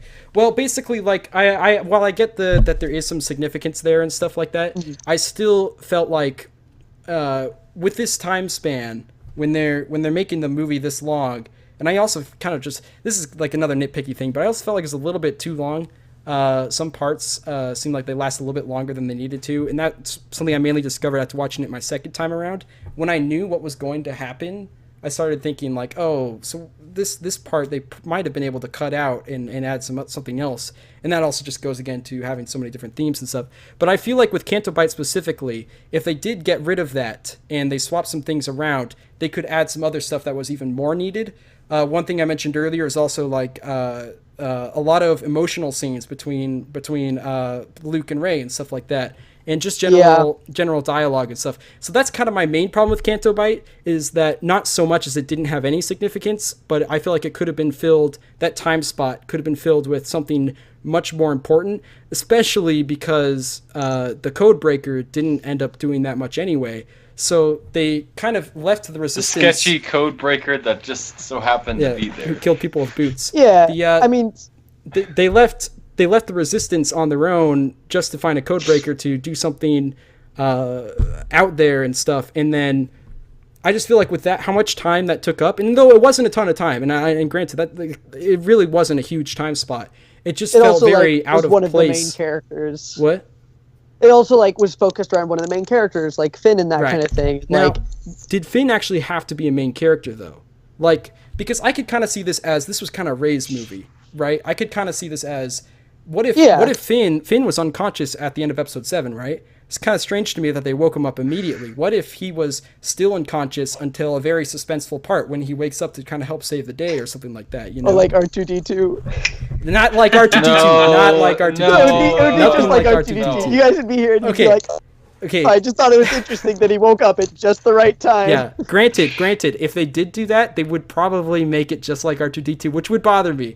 But if they were able to do that right, I think it might have been kind of cool to just lend the spotlight to Rey a little bit more, because this really was kind of Rey's movie. This is where we found out so much more about Rey. I think it felt like Rey's movie as well. Right. That's why I feel like if they took out some scenes with other main characters and dedicated it to Rey, it could have made Rey's movie feel a little bit stronger. And that's just basically what I think of Canto Bight. I don't think it's like the worst scene in movie history, anything like that, as some people make it out to be. Also, some people have a problem with there just being a casino scene in the movie. I'm like, hey, casinos are awesome. What are you talking about? They're like, oh, this is Star Wars. It shouldn't be a casino. I'm like, what are you talking about? That's great. Giving kids bad imagery. Yeah, so I guess that's just what I kind of think. I think it could have just been filled with much better stuff. But that's not the only scene I think could have been replaced with something else either. But yeah, that's just generally how I see Canto Bight. I don't know. I feel like I got enough about the movie, because I think a lot of it has to be looked at what the people making it were trying to communicate and get us to feel and pay attention to, right? And as I mentioned before, the new episodes feel very character driven, and you have a lot of different characters going on their own arcs and that kind of thing. You know, so we don't get Snoke, we don't get First Order, we don't get Finn's parents, we don't get all these cool plot-centric backstory time. Yes. But that's also been a very purposeful thing, because they want us to experience that. Definitely, you know, the emotions that I felt and the lessons that I learned from watching Rose and Finn on Canto Bight, I don't know. Those feel valid in that movie setting. Right. So yeah, I totally see what you're saying. Is this was definitely the director's vision, was to have so many different characters branching out and stuff like that. But like you said, it did make others have less to them, such as like Snoke, and even at some points Luke. It felt like they could have added more to him because we hadn't seen him in so long. And I just feel like if they would have focused their efforts a little bit more in this movie, and that's kind of my main criticism through the whole thing, is if they just focused their efforts a little bit more on certain things, I thought it just could have been a little bit more impactful. While instead of even adding the character Rose, if they didn't have the character Rose and they worked on building up these other characters that J.J. Abrams kind of failed at, like even Poe, if they gave more screen time to Poe, I would say, hey, more power to him. But at the end of the day, I'm kind of left with the impression that Poe is just kind of your usual guy who breaks rules and stuff. And while I think that's a cool arc, and I'm glad they introduced that in this one, I still feel like if they just would have focused a little bit more on certain things instead of branching out that far, they could have made things more coherent for me. But I think... Yeah. I think for Poe specifically, I really liked him because while on one hand he is this kind of stereotype of the reckless, doesn't listen to the rules, we also see consequences as a result of that action. You know, where a lot of the time those characters save the day because they went against the bad rules, and then they do this guy goes against the rules, and it's like, look, dude, we have order, we have someone in charge, they have plans, like, so he, even though it plays off of that archetype to give us a very three-dimensional character that really doesn't need a lot of screen time because he's a fully fleshed out character just by those few actions that he gets. Well, I would say if he is fully fleshed out, then I think he's a little bit flat for my taste. But that also could just be because I highly value characters in movies and dialogue and stuff between them and the reactions and whatnot. But yeah, I still feel like I feel like maybe Poe could be more, could be even more fully fleshed out, even though that you can't be more fully, can you? No, you can't. But you could be more fleshed out if there was a little bit more time dedicated to him, as well as other characters. And it felt like at some point they kind of needed to cut their losses with certain aspects of the film to dedicate more time to other stuff. Because, I mean, again, the movie was like really long, too, you know? It was like an extremely long movie. So, that's just how I see it. But anyway, any more final words about Canto Bight? I don't want to keep Tom up too long, poor guy, in the East Coast. It's, Canto Bight feels like a great opportunity to develop characters. And so, like, a lot of the criticism you say about that time being dedicated somewhere else, to me it feels like you want that time be dedicated in the same ways, but just to different characters, in which case there's a good chance we could be having this conversation about Finn and about how they developed him a lot in the first episode and then kind of, like, abandoned him in this one. So it's just an allocation of resources. Yeah. But I feel like the use of Canto Bight is what you're looking for, just maybe not with the characters you would have wanted.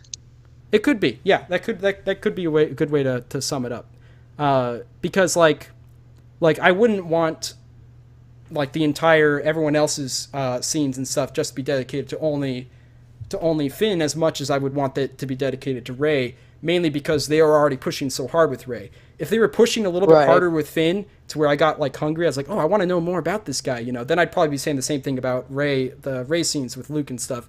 I'm just trying to look at where they could have put better focus on, and I think because they were already so far with Rey and Luke, I think a little more time could have pushed it over or whatever. But yeah, anyway, that's what I thought of Canto Bight. Tom, do you have any more final words before you drop dead at your keyboard? Canto Bight's great. All right. Well, I think we're about ready to wrap it up then. Now it's time for a bazillion segments that Pat made up. No. Thank you guys all so much for watching. Thank you for chatting, Spotters and Talon, and even Bombastic. There's a couple Bombastic messages in there. Although, to be completely honest, most of everything 3D Spotters said was a prequel meme, but that's okay. Thank you guys for watching. This was a really fun podcast. I personally love talking about Star Wars. I don't know if you guys do, right? Yeah. You guys should join a podcast sometime dedicated to Star Wars stuff because it's a lot of fun to talk about. Yeah. Maybe this can become a reoccurring thing when new Star Wars movies comes out. Who knows? Oh boy. Because I'm sure we have a lot to talk about. Dang, do I want to talk about Rogue One? Well, also, we got one in 4 months, so. Oh yeah, or maybe we'll skip that one. Who knows? Which one? Sorry, what did he say? The Han Solo one coming out soon. Oh. I kind of feel like I don't want to get so excited and all my effort into every Star Wars movie that's coming out in the next bazillion years. I feel like I kind of want to go full force with the episodes 7 through 9 and then kind of let the series be a little bit. Well, I'm purposely trying to overthink like all these other ones here. But anyway, thank you guys so much for watching. Overall, I like the film. Very exciting. So many highs, I would say. And some of the highs were really high, too. While, like, higher than it was in The Force Awakens. Overall, I was impressed because I thought it was going to be another Force Awakens, in which case I'd be really disappointed. But yeah, I was certainly impressed. I liked the film. I'm not sure if I'd put it in my top favorite Star Wars films, but it was certain. Then again, what would I put in my top? I don't know. Anyway, if any of you guys have any closing statements about the movie in general, you can tie it into your outro, starting with Tom, if you would like to talk about anything that's going on with your channel or any other creative outlet you have. Thanks, Pat. Yeah, I just overall, like I said at the beginning, I really enjoyed Last Jedi. I think it's a movie that's about challenging expectations and trying to just give you things you didn't expect you're going to get. Right. And I think it's going to move the series forward in an interesting new direction. Especially when it goes back to J.J. Abrams. Well, yeah, we'll have to see. We'll have to see. It's going to be strange. I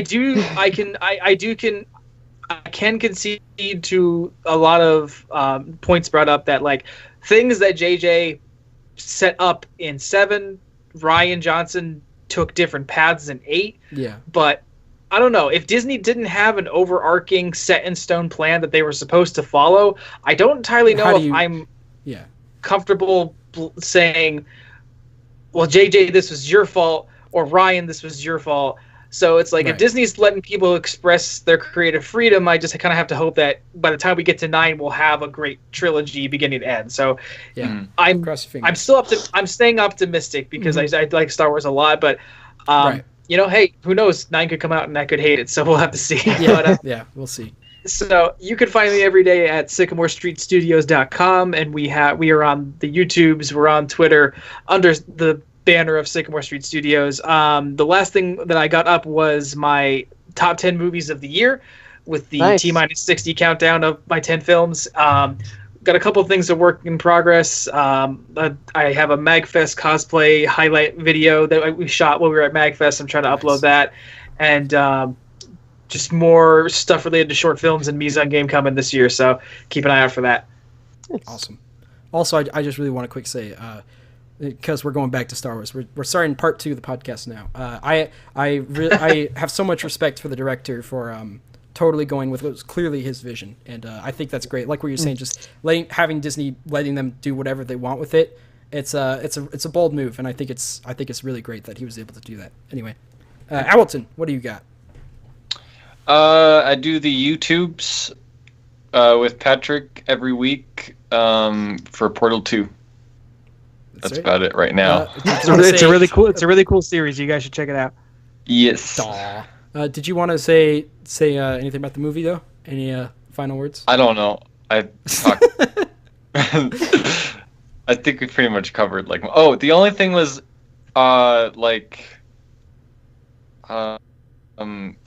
Luke duplicating himself. Did we cover that? No, it's amazing. Yeah, that's the problem with Star Wars, is that there's so many little things you could focus on and just totally unravel. It's so much. I just realized we didn't talk about that. That's okay. But overall, did you like it though? Would you say, or?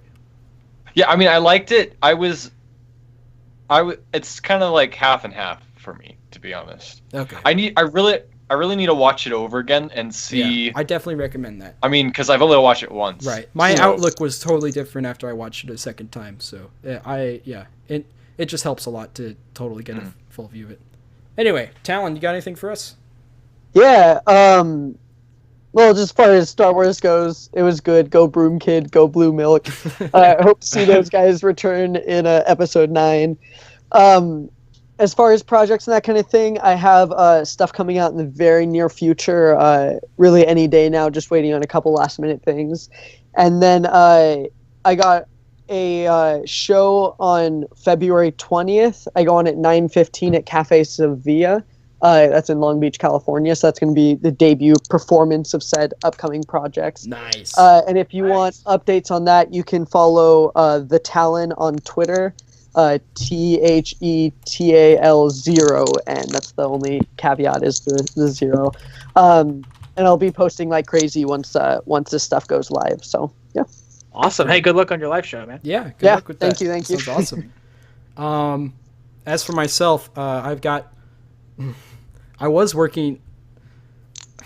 videos in the work on the main channel. I'd like to do another Star Wars video. Just talking about episode 8 now. Even more so after this podcast, I was like, I'm going to take a break. I'm going to work on some other projects. I was like, oh no, I really want to talk about Star Wars though. Got to work on that script. Yeah. I have a new video coming out, hopefully this coming month, on the main channel. Then always on PatNet too. I have twice a weekly videos, I think, usually. along with Owlton playing Portal 2, us just totally messing around and killing ourselves. It's actually coming to an end soon, so if that excites you guys, you can kind of watch the ending of Portal 2. Those who've played Portal 2 know that Portal 2's story arcs always kind of ramp up around the end, and it gets real exciting. So you guys can check that out for sure. Also, I feel like there's something else I was supposed to mention. Nope, that's it. Working on main channel videos, so that's just Patnet and stuff. You guys can figure that out.